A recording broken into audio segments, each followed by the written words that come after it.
안녕하십니까? 네. 자, 오늘은 페이지 420페이지. 자, 통기설비 파트 보도록 하겠습니다. 페이지 420 통기설비 쪽입니다. 자, 통기설비는 자, 일반적으로 오수나 이런 일반 하수 배수를 할 때 자, 공기를 공급해 주는 설비가 통기설비 개념이 됩니다. 그래서 통기설비가 난이도가 제일 높았던 것은 19회 때 문제가 가장 높았습니다. 강경 쪽으로 들어갔고요. 그래서 보통 한 문제 정도 다뤄주고 있어요. 간혹가다 안 나올 때도 있고요. 그러면 통기관은 일단은 명심하십시오. 먼저 이 통기관의 설치 목적가가 일단 통기관은 이렇게 도시기호의 도면 표시기호, 도면의 표시기호를 도시기호라고 합니다. 자, 이렇게 나타내거나 아니면 벤트의 약자 V를 쓰면 됩니다. 이 둘 중에 하나로 표시를 하게 된다는 점 정리를 하시면 되겠습니다. 둘 중에 하나로 이렇게 가주시면 되고요. 자, 그러면 이것이 통기관 개념이 됩니다. 그러면 이제 목적적인 측면은 이렇게 다 암기하실 필요는 없습니다. 출제가 되었기 때문에 이제는 암기할 필요는 없고, 통기관의 목적적인 측면은 봉수보호가 주된 목적이에요. 이 봉수보호적인 측면이 이것이 가장 주된 목적이 됩니다. 주된 목적은 봉수보호 목적으로 공기를 공급을 해줘서 만수 상태로 흐르는 것을 끊어주는 역할을 합니다. 자, 그런데 이 봉수보호도 되지만 배수 흐름 원활 이 두 가지 측면만 좀 정확히 정리를 하시면 되겠습니다. 이 두 가지 간략히 보시고요. 자, 그 다음에 통기관의 종류가 나오는데 각각의 특징을 아시면서 올해는 별도로 이제 통기관을 내지는 않을 겁니다. 자, 그 환경적인 측면은 아마 잘하면 이제 종합문제 지문 정도 쓸 가능성이 높습니다. 자, 그러면 앞전 시험은 결합통기관 가지고 강경 개념을 아느냐 모르냐를 테스트를 했습니다. 제가 좀 어렵게 나올 때 나올 가능성이 있다는데 출제가 되었습니다.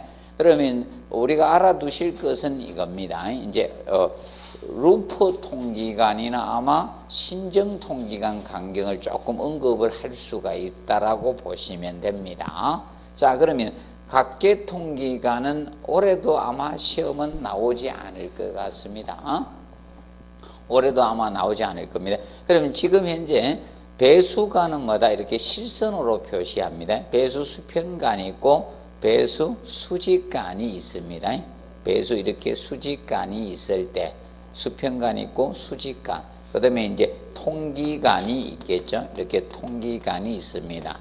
그러면 이렇게 수직으로 나타내는 것을 보통 개통도라고 해. 설비에서는 개통도라고 하는데, 그래서 이것이 통기수직관입니다. 통기수직관, 바로 수직관을 입관이라고 합니다.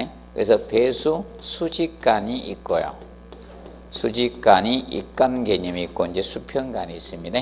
그러면 여기에 위생기구가 이렇게 있습니다. 위생기구가 이렇게 있을 때, 그러면 각계통기관이라는 개념은 각 위생기구마다 일일이 통기관을 하나씩 이렇게 접속을 해주는 것, 이것을 각계통기관이라고 합니다. 근데 항상 이걸 명심하세요. 통기관은 그 기구의 하류측으로 접속을 합니다. 하류측으로 트랩의 하류측으로 접속해야지 어떻게 되는가 하면 공기를 주입해서 만수 상태로는 걸 끊어줘서 봉수를 보호할 수가 있는 거예요. 그래서 항상 기억하세요. 그 기구의 하류측으로 접속하지 상류측으로 접속하지 않습니다. 자, 그러면 이것이 각계 통기관 개념이 돼요.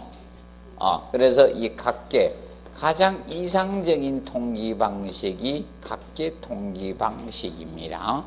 각 기구마다 일일이 하나씩 통기관을 접속해 줬기 때문에 자, 이런 가장 이상적인 통기 방식인데 비용은 비싸지는 것이 특징이다. 이렇게 보시면 됩니다. 자, 그런데 그래서 시험은 계속 이겁니다. 일반적으로 루포나 결합 통기관은 자주 낼 수가 있는 거예요. 2번하고 6번 통기관을 자주 낼 겁니다. 앞으로도. 그래서 이제 그래서 회로 루프 통기관이 2번 출제되고 결합 통기관이 이제 2번 답을 만드는 겁니다. 자, 그래서 이제 거기 보면 2번 회로 통기관 자 나옵니다. 루프 통기관, 한상 통기관이라고도 하고 이거는 명심하세요. 자, 수직관이 있을 때 수직관에서 멀리 떨어진 기구를 최상류기구라고 해요. 최상류기구. 수직관에서 가까이 있는 것을 하류기구라고 합니다. 최하류기구 이렇게 칭합니다. 그래서 알아두실 것은 기구를 갖다가 수직관에서 멀리 있느냐 가까이 있느냐 하류, 상류 이렇게 나누게 됩니다. 기구를. 그랬을 때 여러 기구를 담당하는 통기관이 바로 자 회로 루프 통기관. 그래서 최상류 기구 쪽에 접속할 때 그 기구의 하류 쪽으로 접속합니다. 통기관하고 접속할 때 이렇게 접속한 이것을 무슨 통기관? 루프, 회로. 일반적으로 한상은 잘 안 씁니다. 교수들이. 그래서 보통 루프 내지 회로를 반복해서 왔다 갔다 할 뿐이고요. 그래서 이것이 루프, 회로 통기관입니다. 그런데 이제 명심하십시오. 어디에다 접속했다? 최상류 기구의 하류 측에 접속해서 통기관하고 연결한 게 수직관하고 이것을 회로 루프 통기라고 칭합니다. 그런데 이거 기구 수는 2개에서 8개까지 담당할 수가 있어요. 2개에서 8개 기구를 담당할 수가 있는 통기관이 됩니다. 자, 그런데 대변기는 배수 부하 단위가 크기 때문에 많이 담당할 수는 없어요. 대변기는 3개 이하까지 담당 가능합니다. 일반 기구 수는 8개까지 담당 가능하지만 그래서 이제 항상 기억하십시오. 최상류 기구에 접속해서 여러 기구를 담당하면 무엇이다? 루프, 회로 통기관입니다. 그래서 4번에 습식 통기관하고 헷갈리면 안 됩니다. 자, 습식 통기관 개념은 이거예요. 자, 습식 통기관 개념은 지금 현재 예를 들어서 이겁니다. 벽에다가 그림상 이쪽으로 그려야 되는데 반대쪽으로 그리겠습니다. 원래 반대쪽으로 그려야 되거든요. 원칙은 반대쪽인데 그림 표현상 내가 반대쪽으로 그리니까 다들 반대쪽으로 그리네. 원래는 이쪽에 그려야 됩니다. 이쪽으로. 왜 그런가 하면 세면기가 화장실 밖에 있는 게 아니고 안쪽에 있죠. 화장실 안쪽에 있어요? 바깥쪽에 있어요? 안쪽에 있잖아요. 그래서 이쪽으로 사실 그려야 됩니다. 편의상 내가 바깥으로 그립니다. 근데 원래 안쪽으로 그리는 게 정상입니다. 자, 그러면 이렇게 해서 자, 이렇게 트랩을 P트랩을 벽에다 이렇게 넣었거든요. 벽에다 넣었기 때문에 이렇게 이제 변기가 이렇게 있습니다. 자, 그러면 보통 최상류 기구에 접속을 해서 지금 현재 여기까지는 이렇게 접속하면 무슨 통기관이다? 이거 루프, 회로 통기관입니다. 최상류 기구에 접속하면. 자, 요 부분이 습식이란 거예요. 요 부분이. 자, 요 부분은 사실상 이겁니다. 세면기에서 물을 안 내리면 통기해야 되죠. 공기가 공급이 됩니다. 그런데 세면기에서 물을 내리면 무엇이다? 예. 자, 배수관이 되는 거예요. 그래서 이것이 5번에 뭐다? 습식 서변 통기관이에요. 습식 서변 통기관 개념이 되는 것은 우리가 주의할 점이 바로 이겁니다. 얘는 바로 배수 입관을 갖다 이를 활용한 건데 세면기를 S트랩에서 바닥으로 내려가니까 바닥을 간통해야 됩니다. 그래서 그걸 간통하지 않기 위해서 벽 속에다가 자, P트랩스가 들어가거든요. 그래서 이렇게 되니까 여기는 통기하고 배수를 겸했다 해서 뭐라 한다? 습식. 물이 내려갔다 습식이라는 거예요. 보통 통기관은 건식인데, 그래서 얘하고 헷갈리면 안 돼요. 그럼 루프 통기관은 최상류 기구에 접속해서 그냥 여러 기구를 담당한다, 이런 용어가 나오면 무엇이라? 해로 루프 통기관이다. 그런데 최상류 기구에 접속해서 통기와 배수의 역할을 겸한다, 이러면 뭐다? 습식이에요, 습식. 이것을 구분 좀 해 두셔야 됩니다. 구분을 정확히 해 두시고요. 그 다음에, 근데 루프 통기관은 간격 조금 알아두세요. 그 간격 보시면 최소는 40mm로 하되, 그게 있죠? 배수 수평 지간. 지간이라는 것은 뭐다? 가지배간을 뭐다? 지간이라게. 배수 수평 지간과 통기 수지간 중 무슨 쪽? 작은 쪽이에요. 작은 쪽 간격이 뭐다? 하프 2분의 1로 가주면 돼. 큰 쪽이 아니고 무슨 쪽? 작은 쪽이에요. 작은 쪽. 항상 기준 잡으세요. 작은 쪽에 2분의 1로 가주시면 됩니다. 그거 간단히 보시고, 그 다음에 도피 통기관. 올해 너무 열심히 할 필요는 없고, 그래서 이제 도피 통기관은 이겁니다. 해로 루프 통기가 보통 기구를 몇 개까지? 8개까지 담당이 가능했다. 그리고 대변기일 때는 몇 개? 3개까지 담당이 가능했다는 거예요. 대변기는 부하단이 크기 때문에 많이 담당을 못해요. 그래서 기구수가 오버되게 되면 루프 해로 통기관이 통기 능력이 떨어지겠죠. 맞죠? 자기가 뛸 수 있는, 자기가 할 수 있는 범위를 넘어버렸잖아요. 그럼 여러분들도 힘들죠.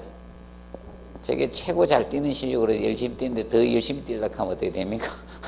헥헥하죠. 그래서 자, 이겁니다. 최하류 기구 쪽에 통기관을 접속해 주는 거야. 이것이 무슨 통기관이다? 도피입니다. 자, 그래서 이제 3번에 도피 통기관은 명심하십시오. 자기 혼자 설치될 수는 없어요. 이거는 무슨 통기시다? 해로 루프 통기를 할 때, 해로 루프 통기를 우리가 할 때, 이때 바로 무엇이 된다? 최하류 기구 쪽입니다. 최하류 기구 쪽에 하류측에 통기관을 접속해서 해로 통기, 루프 통기 능률 촉진을 목적으로 한 겁니다. 그래서 항상 기억하세요. 루프 해로 한상 통기관에 뭐다? 통기 능률 촉진을 목적으로 쓴 게 도피야. 그러면 도피관은 누구하고 항상 짝을 같이 이루어야 된다? 루프죠? 루프 통기하고 항상 짝을 이루어야 돼요. 자기 혼자 설치될 수는 없다는 거예요. 그 측면을 우리가 알아두시고, 그 다음에 5번에 아직까지 신정 통기관은 지문만 나왔고 전혀 시험은 나오지 않았습니다. 그래서 배수 수직관을 그대로 연장합니다. 그대로 연장해서 옥상에다 개구해 준 겁니다. 자, 그래서 여러분들 옥상에 보면 이렇게 튀어나온 거, 자, 그 사진 찍어놨지? 페이지 422페이지 이런 게 많이 나와 있어요. 옥상에 보면 툭툭 튀어나와 있습니다. 이것이 바로 신정통기관이에요. 그래서 이제 이 신정통기관은 명심하세요. 배수마다 수직관을 그대로 연장하는 거예요. 강경 축소 없습니다. 그래서 이제 이것이 신정통기관인데, 신정통기관을 배수통기관이라고도 합니다. 배수통기관. 그래서 신정통기관을 배수통기관이라고 해요. 그래서 목적은 사실 배수 수직간의 통기 목적을 하죠. 목적은 자, 이 배수 수직간에 통기하기 위해서입니다. 공기를 공급하기 위해서 통기하기 위해서 우리가 이 신정통기관을 쓰고요. 그런데 신정통기관은 알아두실 것이, 자, 얘는 배수 수직간 간격 축소 있다 없다? 없습니다. 그래서 배수 수직간, 자, 간격하고 배수 수직간 구경 간격과마다 통일 간격으로 가요. 통일 간격으로 갑니다. 축소 안 합니다. 똑같은 간격으로 그대로 뽑아 주셔야 됩니다. 자, 그리고 신정통기관에는 자, 나중에 벌레 등이 자 침투되는 걸 막기 위해서 자, 여기는 방충망 설치를 해 주셔야 됩니다. 방충망 설치를 우리가 해 주도록 해 주시는 게 좋습니다. 자, 그래서 이 부분 신정통기간. 작년에 지문 나왔어요. 자, 작년에 신정통기간은 항상 기억하세요. 배수 수직간 간격 그대로 가면 된다. 그럼 배수 수직간이 100mm다. 그럼 100mm 되는 거고, 배수 수직간이 150mm, 그럼 150mm. 배수 수직간 200mm, 200mm로 가면 되는 거예요. 그 측면을 항상 알아두도록 해두시면 되겠습니다. 기억하시고, 그 다음에 결합통기간이 이겁니다. 결합통기간이 배수 수직간과 통기 수직간을 연결해주는 통기간이 무슨 통기간이다? 결합입니다. 그래서 6번에 이 결합통기간. 자, 이 결합통기간은 왜 사용하는가 하면 이 목적입니다. 자, 보통 배수 수직간의 통기를 신정통기간을 통해서 계속 하고 있는데, 자, 이거죠. 다른 위층에서 물을 내려버리면요, 밑에 공급이 안 될 겁니까? 중간에. 그래서 이 우회로를 둬서, 자, 통기 수직간을 통해서 중간중간마다 공기를 공급을 해줘야 돼요. 이것이 결합통기간. 그래서 요거는 고층 건물에서 목적은 2번 해놨죠. 결합통기간의 설치 목적은 2번이에요. 5개층마다 설치해서 배수 수직간에 뭐다? 통기를 촉진해 주기 위해서 설치하는 거예요. 자, 그러면 여러분들 이거죠. 배수 수직간에 통기를 하는 목적으로 설치된 게 두 가지예요. 두 가지. 고층 건물에서는. 그러면 이거죠. 신정통기간하고. 맞죠? 신정통기간을 통해서 사실 바로 뭐다? 배수 수직간에 공기를 공급을 계속 해주고 있습니다. 근데 상층에서 내려버리면 물을 내리게 되면요. 상층에서 물을 내리게 되면 물 내려갈 때 있죠. 공기가 여 밑에 층에 공급이 안 될 거 아닙니까? 그래서 우회로를 둬서 우리가 공기를 공급을 해주고 있는 게 결합통기간입니다. 그래서 1번 개념 시험이 나왔었죠. 배수 수직간과 통기 수직간을 접속하는 통기간이 뭐냐 찾는 결합이 나왔고, 그리고 작년 시험에는 3번 가지고 낸 거죠. 통기 수직간과 배수 수직간 중 무슨 쪽? 작은 쪽 간격 이상이에요. 이거는 하프 나오면 안 돼요. 자, 그럼 주의할 것이 5번하고 6번은요 2분의 1이 안 나옵니다. 명심하세요. 2분의 1이 안 나와요. 5번하고 6번에는 2분의 1 개념이 나와서는 안 됩니다. 주의해 주시고. 그래서 거기 보면 통기 수직간과 배수 수직간 중 뭐다? 작은 쪽 간격 이상으로 하면 돼요. 그러면 자, 배수 수직간하고 배수간하고 통기간은 사실상 누가 클 것 같아요? 제가 작년 농담도 했는데 누가 크다? 배수간이 커요. 같거나 커요. 절대 통기간은 배수간보다 클 수는 없습니다. 배수간이 보통 커요. 통기간이 작습니다.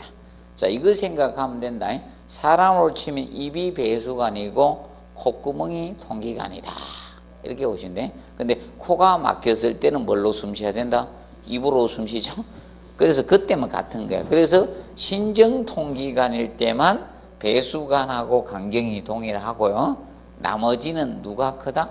배수간이 크고 통기간이 적게 설계를 합니다. 그 점을 기억을 해 두시면 됩니다. 그래서 작년에 이거 아느냐 모르냐 테스트를 한 거야. 배수간하고 통기간 간격을 주어 제가지고 어느 쪽 간격을 해야 된다? 작은 쪽 간격이다. 그럼 여기서는 항상 무슨 쪽? 작은 쪽이 나오죠. 그럼 회로 통기간하고 결합 통기간에서 나오고 있죠. 작은 쪽. 이걸 기억하셔야 돼. 항상 무슨 쪽? 작은 쪽이다. 그럼 보통 작은 쪽 간격에 그러면 수치가 주어지면 그 중에 뭐다? 작은 쪽 간격 이상으로 하면 되는 거예요. 자, 기억을 해 두시고. 자, 그런데 이제 주의할 점이 이거죠. 그러면 자, 봅니다. 자, 일단 최상류기구와 관련돼 있는 통기간은 뭐하고 뭡니까? 최상류기구와 관계된 것은 루프하고 습식 있죠. 맞죠? 예. 그리고 배수 수직간의 통기를 목적으로 하는 것은 신정통기간하고 결합통기간이죠. 결합통기간 맞죠?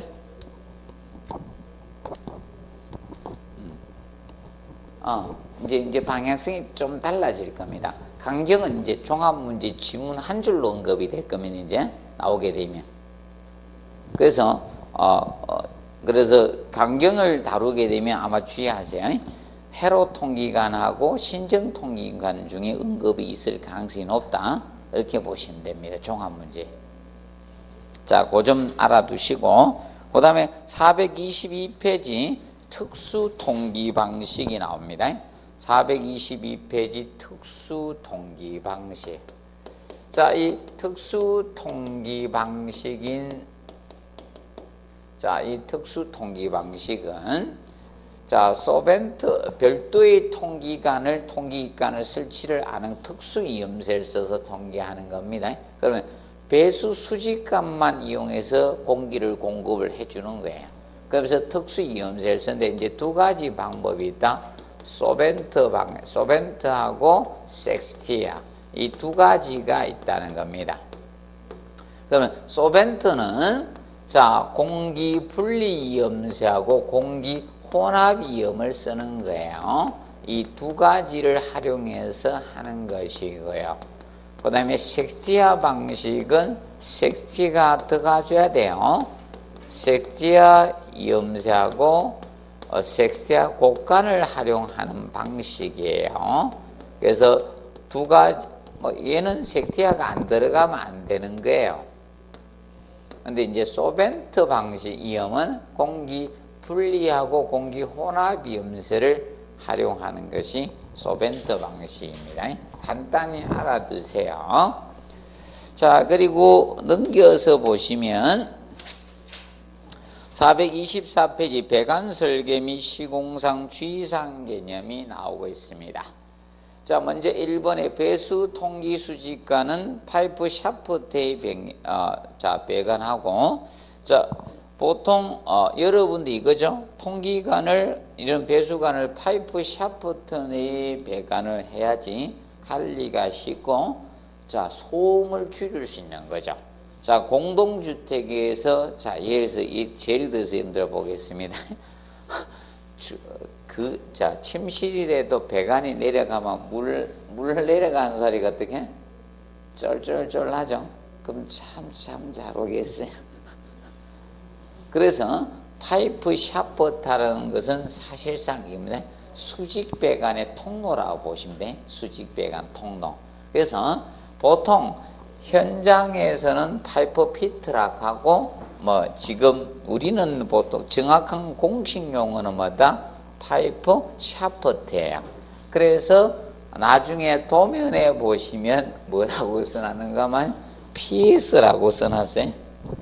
여러분들이 보통 저거잖아. 편지 쓰고 나서 뒤에 추신한다고 이제 PS 쓰는데 그거하고 약간 다른. 그래서 파이프 샤프트를 PS라고 도면에 글이 이제 써놨습니다. 그것이 파이프 샤프트입니다. 자, 그래서 대변기는 될 수 있는 수직관 어떻게 가까이 배치한다. 그래서 멀리에서 이건 시험에 기출이 되었습니다. 왠가면 자, 대변기는 배수 부하 단위가 크죠. 배수 부하 단위가 크고 오물을 세정해야 되기 때문에 수직관 가까이 있어야 돼요. 수직관 멀리 설치해 배관 무조건 막힙니다. 아시게 이거죠? 자, 여러분들 예를 들어서 봅시다. 자, 이 파이프 샤프트에서 50m 떨어진 지점에 대변기를 배치한다. 이거는 100% 막힙니다. 수평으로 50m를 어떻게 밀어요? 맞죠? 상식적으로 생각해. 물만 내려가도 있죠? 힘든데. 그래서 그거 기억하시고, 그 다음에 이제 2번, 1번, 2번은 기출했습니다. 통기관은 오버풀 이상으로 있습니다. 자, 그래서 2번 개념은 바로 이거예요. 2번 개념은 간단히 또 지문 쓸 걸 대비해서 간단히만 해드릴게요. 자, 이겁니다. 지금 현재 자, 이 통기 수직관 입관이 있고요. 배수 수직관이 있잖아요. 배수 수직관이 있습니다. 그럼 이제 세면기예요. 여기 P트랩을 이렇게 설치해서 P트랩 여기에서 P트랩 설치했습니다. 그러면 오버플로우가 있거든. 세면기 오버플로우 있죠. 일정 수위 넘으면 넘치게 되어 있습니다. 그래서 구멍이 나 있어요. 그래서 여러분들이 보면 정면에 안 보면 이쪽에 있어요. 구멍이. 그렇게 보시면 되죠. 집에 가서 한번 구멍 한번 보세요. 있어요. 자, 그래서 이렇게 됐을 때 이겁니다. 자, 이 통기관을 접속을, 자, 이 트랩의 여기 트랩의 유입구가 여기죠. 유입구. 이걸 트랩의 상류측이라고 하죠. 상류측. 이 트랩을 기준 잡아서, 이 기구를 기준 잡아서 유입구. 여기가 뭐다? 유출구죠. 유출구 하류측이 되겠죠. 하류측. 자, 그러면 통기관을 접속은 항상 어디 접속하라 했어요? 그 기구의 뭐다? 하류측으로 접속하라 했죠. 맞죠? 공기를 넣어서 끌어줘야 돼. 물을 만수 상태로 그런 것을 끌어줘야 되기 때문에 여기 접속하는데 이때 요겁니다. 요 위치가 통기관을 이 통기 수지관하고 접속하는 요 지점 위치가 오버플로우선 요거보다 뭐다? 이상 높은 위치에서 하라 이거예요. 높은 위치 이상에서. 그래서 이하 해가지고 한자 고쳐서 낸 거야.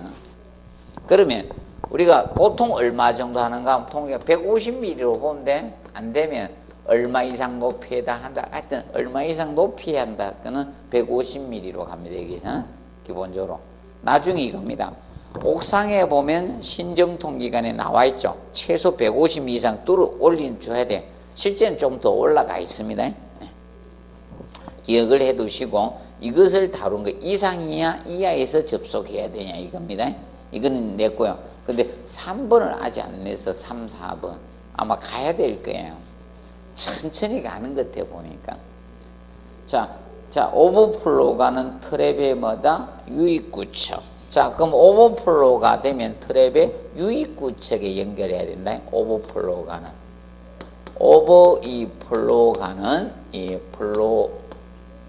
오버플로우가는 어디다? 트랩의 유입구. 유출구로 가면 안 돼. 유출구 쪽은 뭐가 온다? 통기관이 오는 거야. 통기관이. 이 통기관이 접속되는 거고요. 유입구 쪽으로 해서 트랩을 통해서 물이 흘러나가야 된다 이거예요. 유입구냐 유출구냐 잘 보십시오. 한자밖에 안 곤치니까 유입구 쪽으로 통해서 나가도록 하라 이겁니다. 그리고 제가 통기관 항상 위에서 따졌죠. 아래에서 따주면 문제 심각해져요. 이렇게 따면 물 내려가요. 배수관대예요. 배수관 하나 더 설치한 거야. 밑에서 공기를 공급할 수는 없다는 거예요. 그래서 그것이 바로 몇 번이다? 3번입니다. 3, 4번 잘 보시. 유입구 오버플로우가는 어디에서 접속해야 되냐 연결해야 되냐. 그리고 바닥 아래 통기배관은 금지예요. 그것을 알아두시고 그 다음에 5번 이중 트랩을 만들지 말라는 것은 자 이거죠. 이중 트랩을 통수 능력이 떨어지잖아. 물의 흐름이 뭐죠? 떨어져요. 그럼 흐름 속도가 떨어지면 어떻게 돼요? 정체되죠. 자, 그래서 여러분들 이겁니다. 상류 쪽에 계곡 쪽에서 모래가 퇴적이 안 되잖아요. 물의 속도가 빠르기 때문에 맞죠? 근데 어디에서? 하류측에 모래가 쌓이죠. 그거 동일한 겁니다. 그래서 이중 트랩을 만들지 말아야 됩니다. 그리고 6, 7, 8, 9, 10, 11 있죠. 자, 절대로 연결이나 겸용하지 말아라 이거. 그래서 통기관은 6번에서 11번까지입니까? 11번에 통기관은 연결이나 겸용하지 말아라 이거야. 연결이나 겸용하지 말고 단독이나 각계로 각자 써라 이거야. 각자 쓰라는 겁니다. 연결이나 겸용하지 말고 각자 우리가 사용을 하자 이 뜻입니다. 그 개념 보시고 그리고 청소구 클린아웃은 출제가 됐죠. 청소구 전에는 지문 한 줄 냈다가 청소구 클린아웃. 자, 배수관이 막히면요.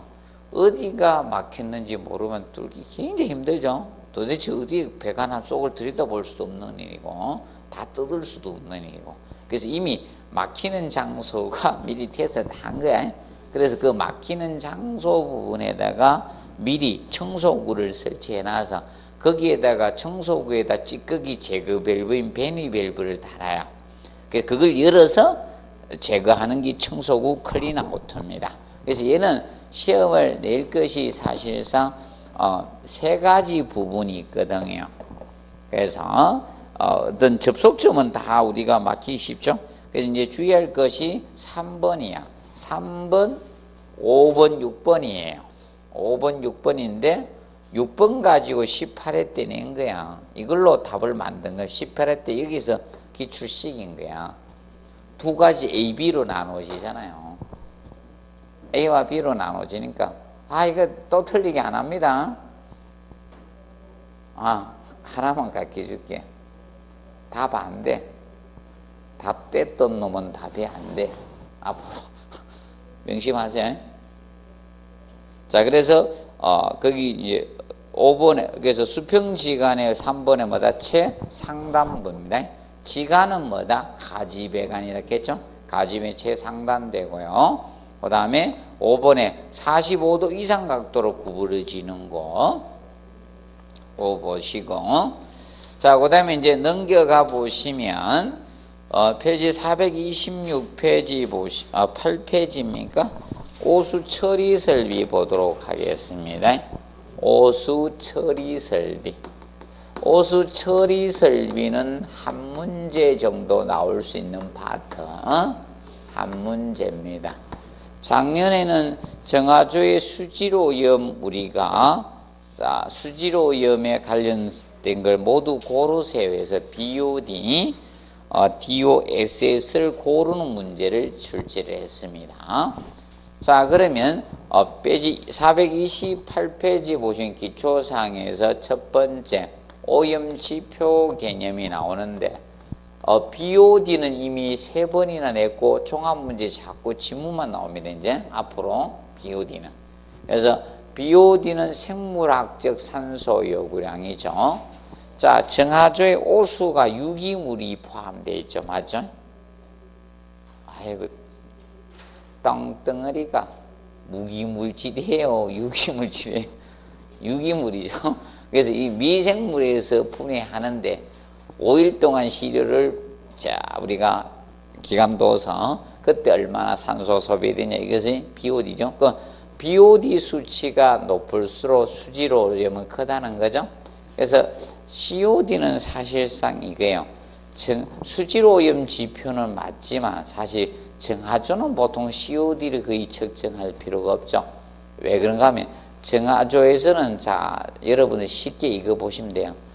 무기물질의 변을 누시는 분은 없죠? 이상하게 무기물질의 변을 철이나 있죠? 맞죠? 니켈이나 이런 거 누시는 분이 있어서 얼마나 좋아요? 우리나라도 강산이 필요 없지 않습니까?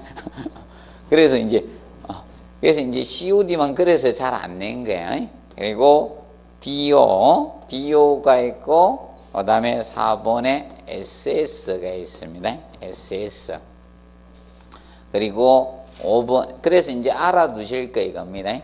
그래서 여기에서 유일하게 시험은 이거 3번 냈고, 이거 1번 냈고, 이거 1번 냈고, 얘는 아직 안 낸 거예요. 화학적 산소 요구라인 COD는 안 냈습니다.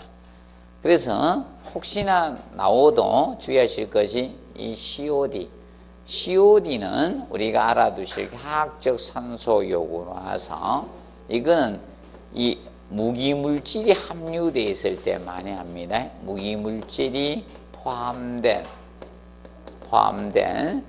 이 공장 폐수예요. 공장 폐수.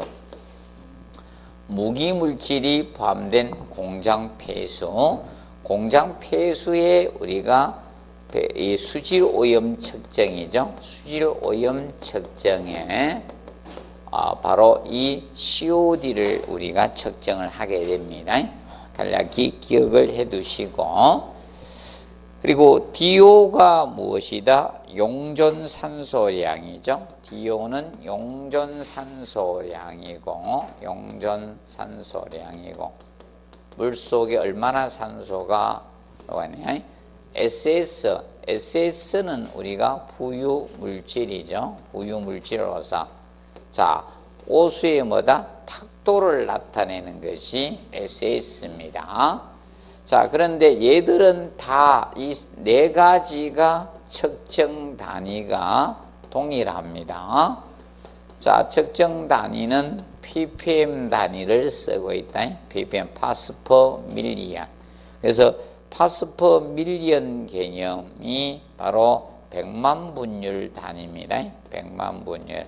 그래서 100만 분율 단위는 ppm도 100만 분율 단위고, 동일한 단위가 될 수 있는 것이 이겁니다. 그램 퍼 메다 삼성. 이것도 ppm 단위입니다. 그리고 이것도 ppm 단위입니다. 밀리리터 퍼 미리그램 퍼 리터. 미리그램 퍼 리터. 이것도 ppm 단위입니다. 미리그램 퍼 리터. 이것도 ppm 단위가 됩니다. ppm 단위. 자, 기억하시고요. 그래서 자,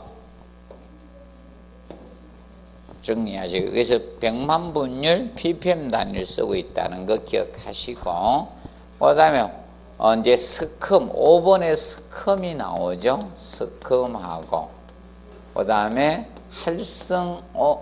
할성온이하고 하나 더 해놓으세요. 할성온이하고 하나 더 쓰세요. 이제 올해 새로운 걸 조금 합니다. 스큼은 오수 표면에 떠오르는 오물찌꺼기죠. 오수 표면에 떠오르는 오물찌꺼기. 오물찌꺼기는 무엇이다? 스큼이에요. 오물찌꺼기는 스큼이고, 할성온이는 미생물 덩어리예요. 균덩어리. 미생물 덩어리는 할성온이고요. 할성온이하고 스큼하고 비교하세요.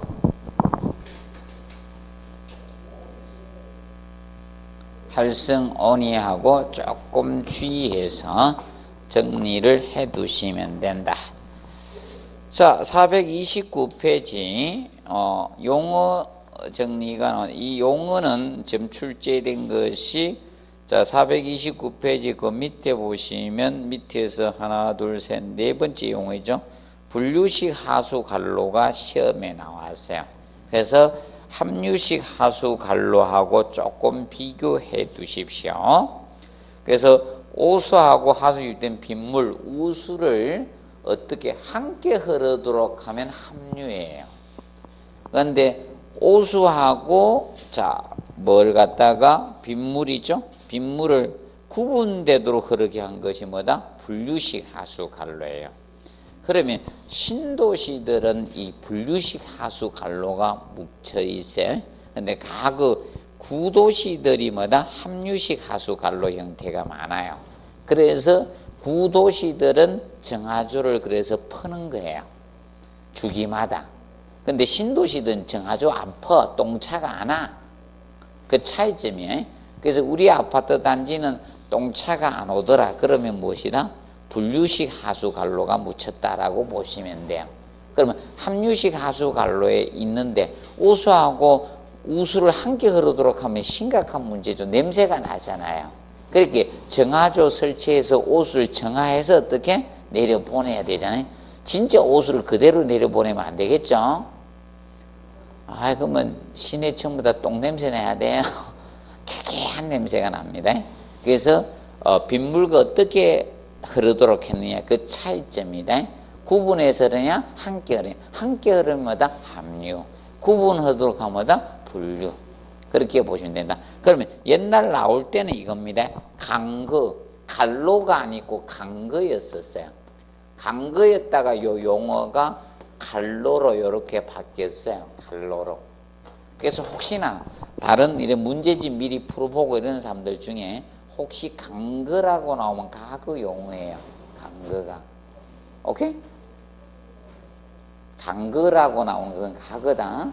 칼로가 정상입니다. 지금 현재법으로. 오케이? 그렇게 봐두시면 되고, 그 다음에 넘어서, 그래서 거기 보시면 마지막 용어 한번 봅시다. 거기에 하수 처리 구역 나오죠.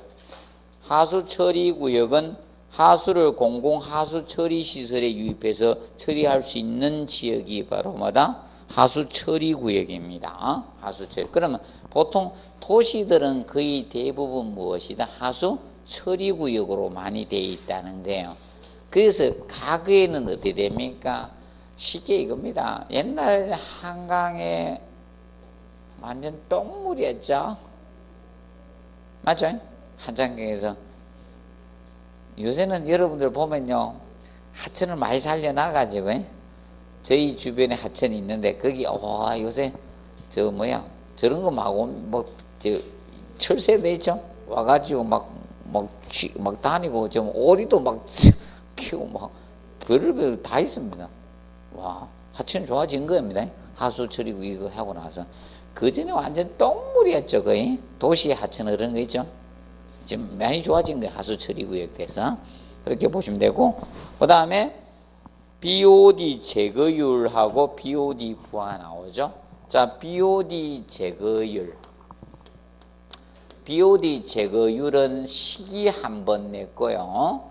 계산 문제가 2번 냈었어요. BOD 제거율은.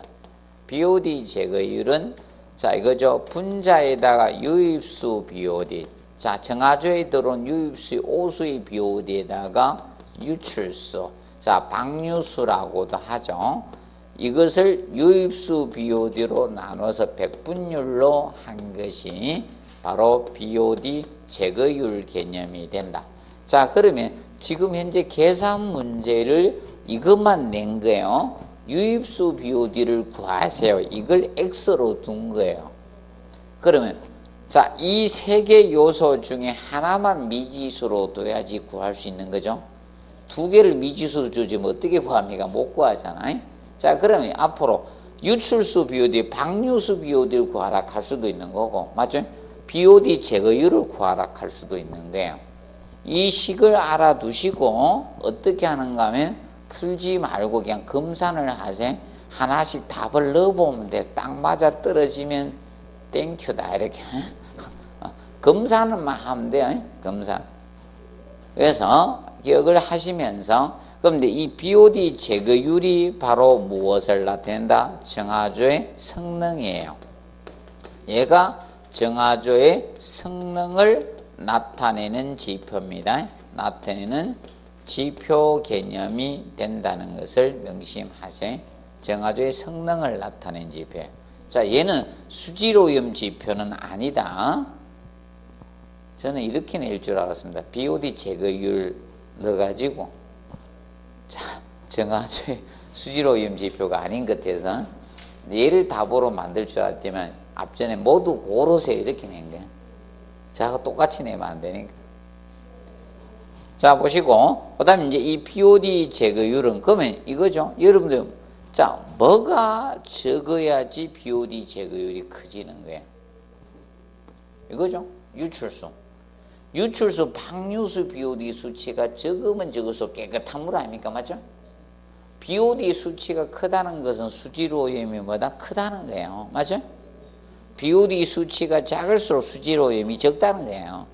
자, 그래서 방류수, 유출수 BOD 값이 적을수록 BOD 제거율은 어떻게? 높아지는 거죠. 맞죠? 아닙니까? 이게 제로에 가까워져야지 100%에 가까워져야. 이게 제로가 되지 100%잖아. 맞죠? 얘가 제로가 되면 100%가 되는 거고, 얘가 커지면 커질수록 퍼센트는 낮아질 거 아닙니까? 맞죠?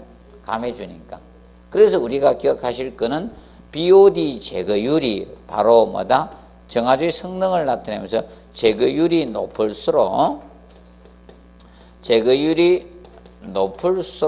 정화조의 성능은 좋은 거죠.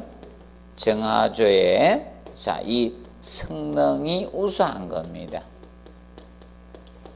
쉽게 우리 점수에서 틀린 거 개수 빼는 거잖아, 맞지? 아닙니까? 유출수가 틀린 개수잖아.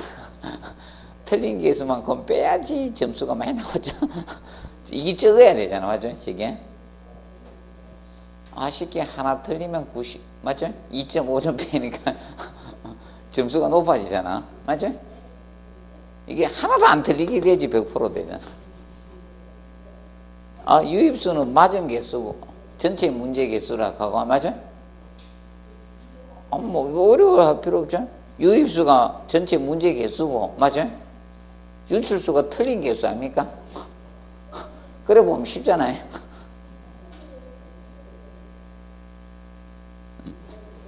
이거 계산 못하면 안 돼. 자, 그러면 제거율이 높다는 것은 바로 유출수, 방유수 BOD가 적다는 거죠. 유출수, 이 방유수, 그래서 BOD 수치가 적다는 거 아닙니까? 적을수록, 맞죠? 사실 유출수, 방유수 BOD 수치가 뭐 할수록 적을수록 제거율이 높은 거 아닙니까? 맞죠? 개념상 정리를 해 두시면 되겠습니다.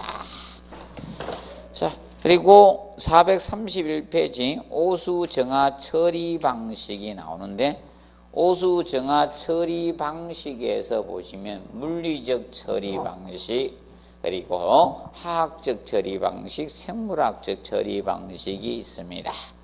18회 때 물리적 처리 방식의 종류를 물었죠. 제가 종류 암기하라고 했는데, 자, 그러면 이걸 19회 때 바로 낼 수는 없잖아요. 그래서 물리적 처리 방식은 스크린만 기억하십시오. 스크린.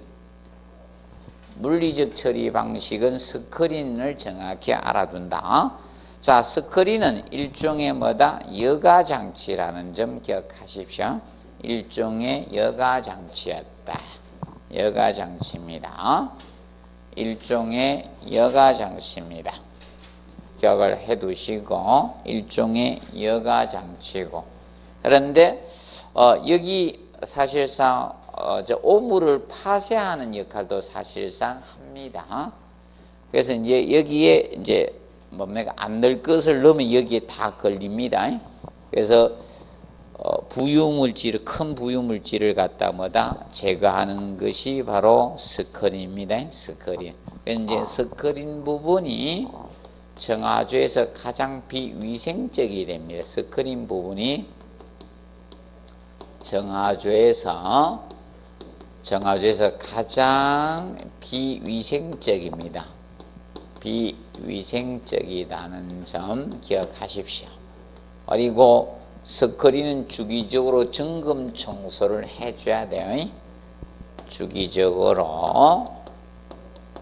자, 이 점검 청소를 해 주셔야 돼요. 점검을 하셔야 돼요. 만약에 스크린이 막히게 되면 오수가 역류나 원류가 될 수가 있습니다. 그래서 저층 부분에 심각한 타격을 입힐 수도 있습니다. 그래서 좀 주의해 주셔야 됩니다. 그 다음에 화학적 처리 방식은 중화나 소독 개념이 바로 화학적 처리 방식이고요. 그 다음에 생물학적 처리 방식이 미생물, 균을 이용하는 것이 생물학적 처리 방식입니다. 현재까지 지문만 썼어요. 얘는 종류 가지고 지문만 현재까지 시험에 냈어요. 자, 그래서 이 두 가지를 간단히 구분해 두셔. 올해는 조금 준비하세요. 근데 시험은 이거예요. 앞전에 낸 방향은 거의 안 낸다 이래 보시면 돼요. 그럼 작년에 수질오염 지표를 뭐로 고르세요 이렇게 됐죠. 그럼 그러면 올해는 수질오염 정화조를 종합 문제 내면 지문 정도 쓸 수 있을 거야. 그러면 예를 들어서 COD나 그래서 스큼 활성온이 조금 비교해 두라는 거예요. 하나 더 해드린 거예요.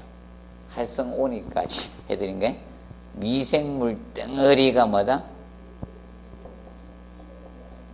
활성온이고, 오물 찌꺼기는 뭐다? 스크.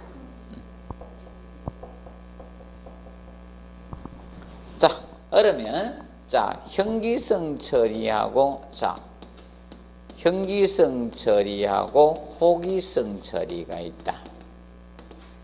생물학적 처리 방법은 미생물을 활용하는데, 그 미생물이 개념이 차이가 있죠. 미생물은 균, 박테리아라 하죠. 예. 그래서 온이 활성온이라 했죠. 미생물 덩어리를 활성온. 그 미생물은 이거는 형기성 미생물을 쓰는 거고요. 여기서는 호기성 미생물을 쓰는 거야. 그러면 호기성과 형기성 미생물의 차이점은 산소가 없는 곳에서 정시하는 것이 뭐다? 형기성이죠. 이건 산소가 없는 곳입니다. 없는 곳이고, 이거는 산소가 있는 곳에서 생식하는 것이 호기성균이에요. 호기성 미생물이 됩니다. 그렇다 보니까, 자, 이 통기설비는 얘는 필요가 없는 거예요. 얘는 해줘야 되는 거예요. 통기설비를 필요한 것이 호기성 처리가 됩니다. 자, 그러면 방식들이 종류는 여러 가지가 종류적인 측면에 형기성은 기억하실 것이 탱크, 부패 탱크, 뭐 1차 탱크, 2차 탱크 이렇게 나오는데, 하여튼 무슨 탱크란 지문이 나오면 이모포 탱크, 하여튼 이모포 탱크 다른 이름으로 할 수 있는데 그냥 탱크라고 일단 알아두세요. 탱크. 원래 이모포 박사가 관해서 이모포 탱크 방식이라고 하는데, 이모포 탱크를 다른 탱크로 비유할 수도 있습니다. 그러면 하여튼 탱크가 들어가면 무슨 처리? 형기성 처리. 그런데 나머지는 무슨 처리다? 호기성 처리라고 보면 돼요. 뭐 접촉산화다, 살수 여상이다, 모래 투과형이다, 뭐 등등등 이러면 전부 다 무엇이다? 호기성. 기타는 전부 다 여기에요. 자, 탱크라는 지문, 현재는 이것만 가지고 지문을 2번 언급했는데 한 번이 답이 됐었어요. 그래서 기억하시고, 그 다음에 처리 시간은 자, 얘가 길어요. 얘가 길고 얘가 짧습니다. 왜 그런가 하면 얘는 호기성 처리는 기술력을 활용하는 게 현대식 기술력을 활용해서 하는 방식이고, 호기성 기술력을 활용하는 반면에 형기성은 기술력을 활용 안 합니다. 형기성 미생물에게 모든 것을 맡겨놓은 거예요. 그래서 처리 시간이 짧고 얘가 깁니다. 그렇다 보니까 처리 공간은 누가 많은가 하면 형기성 처리가 커야 되죠. 처리 공간이 크고 얘가 적습니다. 처리 공간이 적습니다. 그리고 도심지에 그래서 악취 발생 개념이 얘가 발생을 해요. 얘는 발생하지 않고요. 악취 발생이 생기는 이유는 사실 이겁니다. 형기성 처리를 하게 되면 그때 분해 산물로서 대표적으로 암모니아하고 유화수소가스가 생기거든. 암모니아가 냄새납니다. 유화수소가스하고. 이 두 가지는 악취가 생길 수밖에 없는 거예요. 이것 때문에 생겨요. 분해 산물에 얘들이 생기면 악취가 생깁니다. 악취가. 그래서 그럼 악취가 생기는 방식, 그래서 이제 도심지에는 도심지 적합도를 따지면 누가 적합하다? 호기성 처리가 적합하죠. 그래서 호기성 처리가 사실 고급 처리라고 보시면 돼요. 정화조 중에 고급 처리라고 보시면 된다. 그럼 당연히 우리도 깨끗하게 지내고 이러려고 하면 좀 비용이 좀 증가되죠. 그래서 이름이 숙자인이죠. 노숙자 씨는 비용을 적게 들이기 위해서 깨끗하게 안 지내죠. 그 노숙자면서 깨끗하게 지내면 비용 많이 들어가요. 맞죠?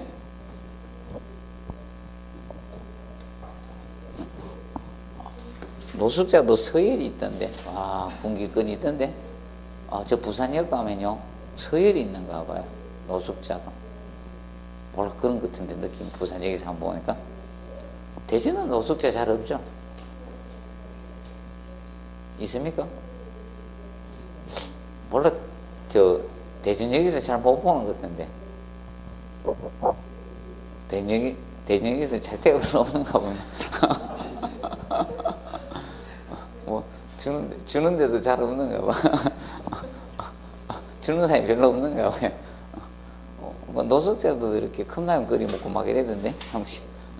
라면 끓여 먹고 소주 하나 하고 이래던데. 누가 담당이 있는가 본데. 그래서 이제 얘가 이제 도심지에 적합도가 있고, 얘는 적합하지 않습니다. 그러면 이제 운전, 유지비나 이런 거 있죠? 유지 비용이라든지, 뭐는 동력비 같은 거. 그래서 누가 많이 들어갈 수밖에 없다? 얘가 큰 거죠? 얘가 적게 들어가는 겁니다. 그래서 기억을 해 두시면 유지 비용이 호기성 처리들이 많이 들어간다라고 보시면 되겠습니다. 그 점 기억을 해 두시고요. 동력비가 얘가 많이 들어가요. 호기성 처리가. 자, 그래서 운전의 기술을 요하는 것은 무슨 처리다? 호기성 처리. 그래서 여기는 전문가를 둬야 돼요. 그러면 호기성 처리들은 일반적으로 이거죠. 어디에 많이 하는가 하면 저런 하수 종말 처리장 같은데 많이 한다라고 보시면 돼요. 그쪽에서 많이 한다. 그러면 간단히 보시고, 자, 그 다음에 433페이지 오물 처리 설비 분류 있죠. 여기는 간단히만 하는 거예요. 이 뒤쪽으로는. 제가 이 뒤쪽으로 많이 안 합니다, 최근에. 그래서 여기는 거기 정하조 있죠. 정하조는 오수만 처리하면 뭐다? 정하조라고 해요. 정하조. 그런데 오수 처리 시설 밑에 나오죠. 오수하고 잡배수를 함께 합병해서 처리하면 뭐다? 오수 처리 시설이라고 하는 거예요. 자, 그러면 보통 하수도법에서 우리나라를 두 가지로 나누어요. 하수 처리 구역 안하고 하수 처리 구역 안과 하수 처리 구역 밖으로 나눕니다. 하수 처리 구역 밖으로 나눕니다. 이 두 가지로 나눠요. 우리나라를 딱 양분합니다. 하수 처리 구역 안과 하수 처리 구역 밖. 근데 사실상 이겁니다. 제가 보기에는 우리나라 강이나 하천을 다 살리기 위해서는 이겁니다. 비도시 지역에서도요. 자, 이거죠. 주방에서 나오는 거 있죠. 욕조에서 나오는 거 있죠. 있죠? 이거 처리해서 보내야 됩니다. 사실상. 이게 깨끗하게 되는데, 자기가 쓴 물 때문에 자기한테 되돌아온다는 것을 알아야 되는데, 그래서 자기가 더럽힌 강산이 자기 입으로 들어온다는 걸 알아야 되는데, 하수처리구역 안과 하수처리구역 밖으로 나옵니다. 그러면 하수처리구역 안은 다시 아까 저거 했죠. 자, 분류식 하수관로가 있고 분류식 하수관로가 설치된 지역이 있고요. 그리고 합류식 하수관로가 설치된 지역으로 이렇게 두 개로 나누어지는 거예요. 그러면 여기 있죠. 합류식 하수관로가 설치된 지역이 있죠. 이 지역에 뭔가 하면 여기는 건물 설치하면 정하조 설치를 해야 되는 거야. 정하조 설치 대상이 되는 거예요. 여긴 정하조가 있어야 되는 거야. 그럼 여기는 필요가 없는 거야. 분류식 하수관로는 그냥 뽑아가는 거예요. 그럼 이제 지자체에게 이제 돈만 내면 되는 거예요. 각자 정하조를 관리할 필요가 없는 겁니다. 그냥 쭉 뽑아가는 거예요. 분류식 하수관로가 설치된 지역은 이렇게 되는 거고, 하수처리구역 밖에서는 일일 오수 발생량 가지고 따집니다. 일일 오수 발생량이 많으냐 적으냐. 일일 오수 발생량이 2 입방메다 이하냐 초과냐 이걸로 나눈 거예요. 2 세제곱미터 초과냐. 그럼 이하가 될 때는 이때는 정하조 설치를 하자는 거예요. 정하조 설치 대상이 되는 거고 2 세제곱미터 초과가 되면 이때는 정하조 오수 처리 시설을 설치해라 이게 설치 대상이 되는 거예요. 설치 대상이 됩니다. 그래서 이 차이점이다. 2 입방메다 초과 2세음 이하. 초과냐 이하냐. 이 차이점이다. 이렇게 보시면 된다. 초과냐 이하냐. 자, 그러면 왜 그런가? 오수 발생량이 많으면 사실상 뭐다? 잡배수도 많죠? 인간이 아이고 똥만 많이 누고 안 씻어요? 다 여기는 숙자들만 있어요? 그건 아니잖아요. 씻을 겁니까? 먹으면 접시도 닦아야 되고 맞죠? 그러면 잡배수도 많이 나온다는 거예요. 그렇기 때문에 그래서 이 오수 처리 시설은 오수하고 잡배수를 다 처리한다 했겠죠? 오수 잡배수를 다 처리해서 방류하는 거죠. 다 처리하는 시설이고 아까 했죠? 정하조는 무엇이다? 오수만 처리하는 거거든. 오수만 처리를 하는 거고요. 그럼 이겁니다. 도시에서는 이거죠. 하수를 갖다가 처리구역 아니니까 일반 잡배수 버리는 건 하수는 어떻게 다 처리를 한다는 거야. 하수 종말 처리장에서. 맞죠? 하수 종말 처리장에서 처리하기 때문에 별도로 뭐다? 각 건축물에서 할 필요는 없다는 거예요. 그런데 여러분들 경치 좋은 데 갔는데 도시지역이 아니야. 맞죠? 도시지역이 아닌데 거기에도 건물들이 저런 게 있잖아요. 콘도미니엄도 있고 숙박시설 이런 게 많죠? 음식점 이런 게 있잖아.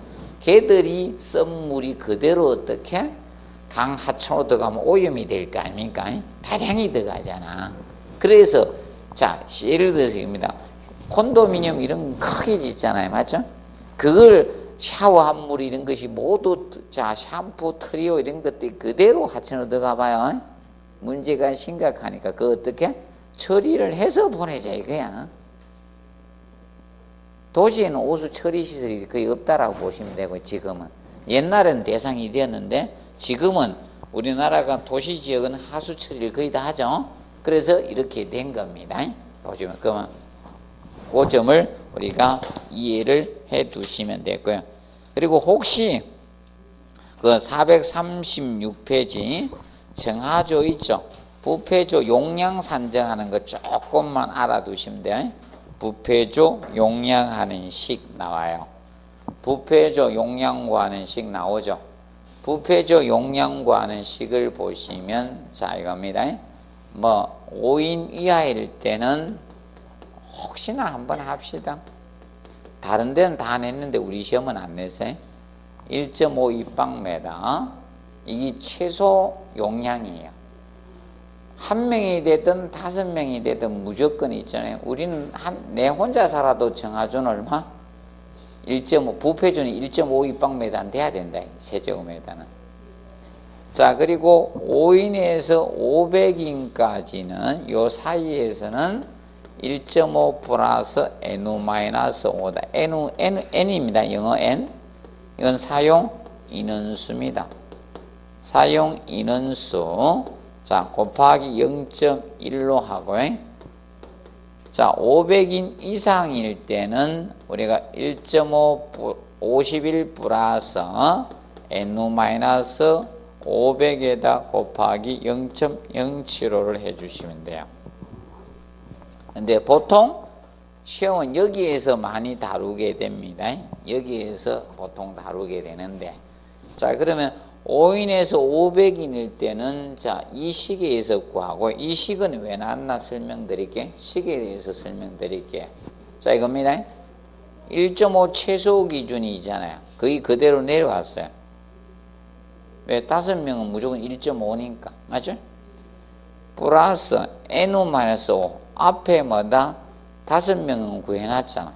사용 인원수에서 5명을 빼주고 0.1을 곱했는데 0.1이 500명까지 1인 기준이에요. 500명까지 1인 기준이에요.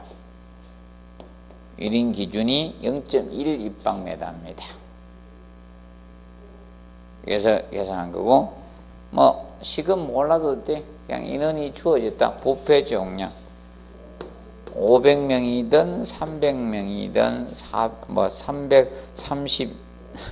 336명이든 간에 관계없어요. 자, 변은 뒤에서 뜰습니다. 그래서 뒤에 소수점 하나를 찍어주고 휴지로 한 번씩 닦아주면 돼요. 소 찍고. 그러면 얼마? 50일. 이건 얼마? 30일. 이거는 34.6이 됩니다. 무조건 관계없어. 소수점 찍고 플러스 1만 하면 됩니다. 안 되면 아빠하고 아들은 닮았다. 부자는 닮았다. 그렇게 가시면 돼. 이거 못하는 분은 방법이 없죠. 이렇게 쉽게 해주는데, 제 친구 합격시키려고 내가 만들었던 거 옛날에. 자격증을 하도 따기 힘들어 해가지고 소수점 찍고 어떻게? 플러스 1. 쉽습니다. 이거 못하면 방법 없어요. 식을 외우라고 하지도 않았고 소수점 찍고 플러스 1만 하면 돼. 그래서 우리 시험에 안 냈어요. 지금까지도 안 냅니다.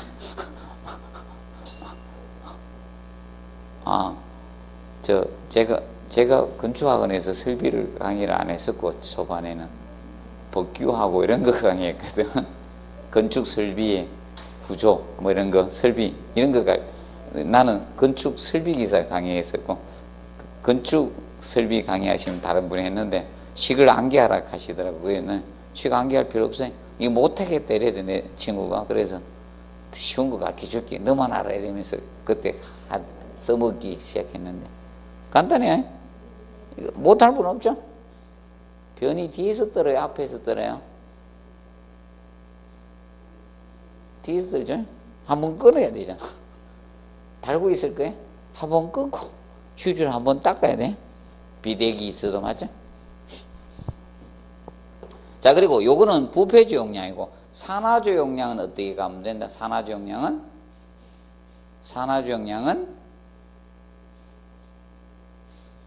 2분의 2로 나눠주면 돼. 산화주 용량 2로 나눠주시면 됩니다. 자, 이 뒤는 잘 안 합니다. 제가 옛날에는 자주 했던 데인데, 그래서 그거 보시고 잠시 쉬고 가스 설비 쪽 하도록 하겠습니다.